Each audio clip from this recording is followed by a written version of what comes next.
ওং নমো ভগবতে বাসুদেবায় নমঃ। রাধে রাধে। গীতার মূল্যায়নের আজকের ভিডিও ডিপ্রেশন ও মানসিক অস্থিরতা দূর করতে এই শ্লোকটি প্রতিদিন শুনুন।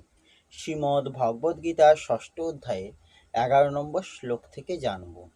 11 নম্বর শ্লোক সংস্কৃতে বলা হয়েছে, শুচৌ দেশে প্রতিষ্ঠাপ্য স্থিরমাসনমাত্তন নাত্যুচ্ছ্রিতং নাতি নীচং চৈলাজিন কুশোত্তরম।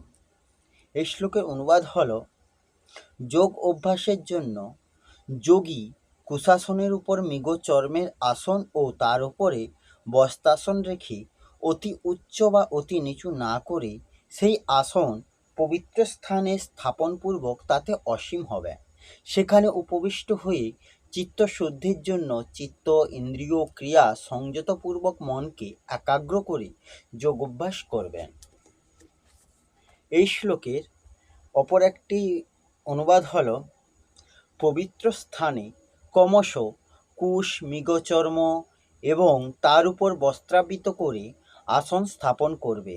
সেই আসন যেন অতি উচ্চ বা অতি নিম্ন না হয়, এইভাবে নিজ আসন স্থিরভাবে স্থাপন করবে।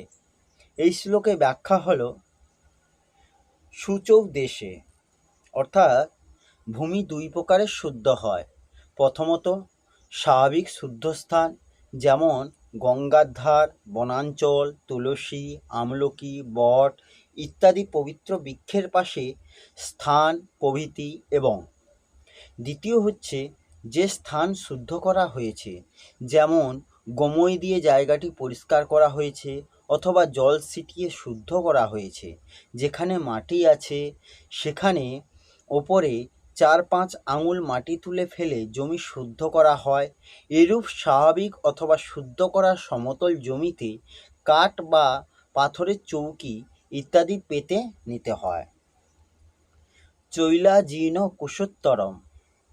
যদিও উপরি উক্ত প্রণালীতে ক্রমশ বস্ত্র, মৃগচর্ম এবং কুশ পাতা উচিত, তা সত্ত্বেও প্রথমে কুশ পাতা উচিত, তার উপর হনন না করা অর্থাৎ স্বাভাবিকভাবে মৃত মৃগের চর্ম পাতা উচিত, কারণ বধ করা মৃগের চর্ম অশুদ্ধ হয়।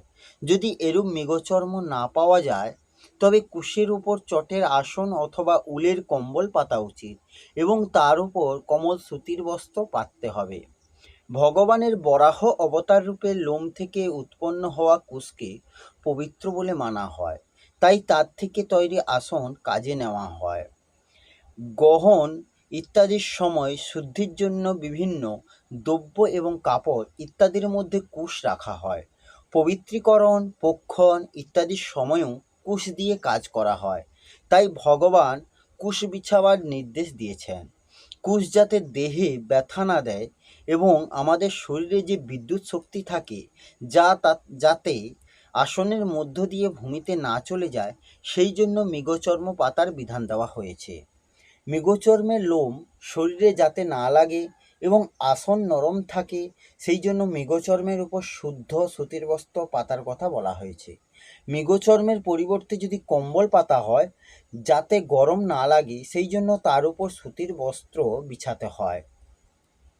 নাত্যুচ্ছ্রিতং নাতি নীচম অর্থাৎ সমতল পবিত্র স্থান যেখানে চৌকি পাতা যায়, যেই স্থান যেন অতি উচ্চ বা অতি নিম্ন না হয়, কারণ অত্যন্ত উচ্চ স্থান হলে ধ্যানের সময় নিদ্রা হলে সেখান থেকে পড়ে আঘাত পাওয়ার সম্ভাবনা থাকে।